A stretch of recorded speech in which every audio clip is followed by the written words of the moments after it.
నాయకులు తమ గుండెల్లో రైలు పరిగెత్తడం మొదలైంది.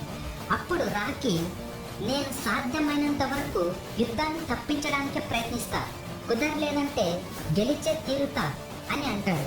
ఈ ఒక్క డైలాగులోనే ఎంత అర్థం ఉందంటే రమిక సేన్ యుద్ధం తప్పించుకొని ఉంటాడు. అలా తప్పించుకొని దుబాయ్లో మొత్తం సామ్రాజ్యాన్ని, అలాగే దుబాయ్లో మొత్తం సైన్యాన్ని, అలాగే దుబాయ్లో ఉండే ఆయుధ సామాగ్రిని ఆక్రమించుకొని తిరిగి మళ్ళీ ఇండియాలోకి పక్కాగా ప్లాన్తో దిగుతాడు. అలా స్ట్రాంగ్గా ఉన్న రాకీని ఎవరు ఏం చేయలేకపోతారు. మన ఇండియాలో ఉన్న పాలకులు, గూండాలు, రాజకీయ నాయకులు రాకీ ఎలా చెప్తే అలా వినాల్సిందే. ఇక్కడ మీకు ఒక డౌట్ రావచ్చు, రాకీ మళ్ళీ ఇండియాకు ఎందుకు తిరిగి వచ్చాడు? దుబాయ్లోనే హాయిగా పరిపాలన చేస్తూ ఒక రాజులా ఉండవచ్చు కదా అని.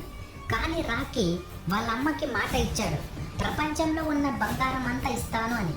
సో రాకీ తన అమ్మకి మాట ఇచ్చిన ప్రకారం దుబాయ్లో సంపాదించిన బంగారం తన అమ్మ సమాధిలో పెట్టడానికి తిరిగి వస్తాడు.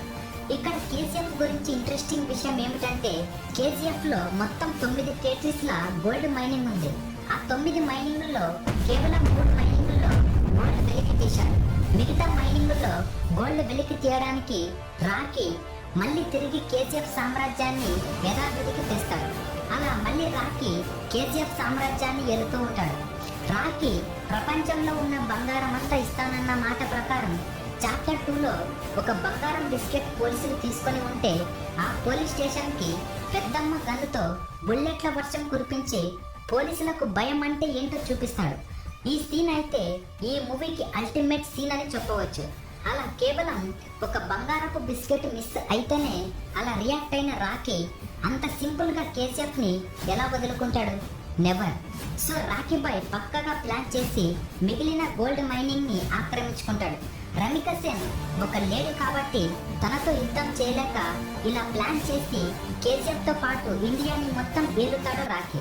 ఈ వీడియో అయితే ఫ్రెండ్స్, ఈ వీడియోలో చెప్పిన స్టోరీ అలాగే నా ఎక్స్ప్లెనేషన్ నచ్చితే నేను చెప్పిన 100K లైక్స్కి రీచ్ చేయండి. అలాగే కేజీఎఫ్ చాప్టర్ 3 తొందరగా రావాలి అనుకుంటే కేజీఎఫ్ చాప్టర్ 3 అని కింద కామెంట్ చేయండి. Thank you for watching. This is Naveen Kumar.